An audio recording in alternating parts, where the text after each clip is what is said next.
Engineering কলেজে পড়েছে। বাবুই পাখি চিনেন তো? আজকালকার ছেলেরা চিনবে না।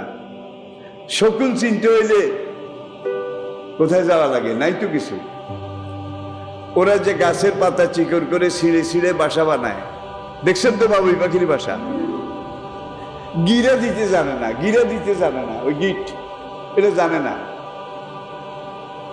150 মাইল বেগে তুফান বিল্ডিং উড়াই নিয়ে গেছে, কিন্তু বাবুই পাখির বাসা তাল গাছে লটকে আছে, এটার কি উড়াই নিতে পারে নাই?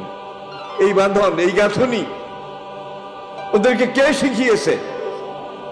এরপর আসুন, বাসা বানাইতে বানাইতে নিচের দিকে মোটা করে, মোটা করার পরে আবার একবারে নিচে গিয়ে চিকন করে। এইটাকে পরীক্ষা করে দেখা গেছে এখানে 3 রকমের 3টা রুম আছে। একটা হলো ম্যাডামের, আরেকটা হলো সাহেবের, এর নিচে আরেকটা রুম আছে, এটা হলো হল রুম, সাক্ষাৎ রুম।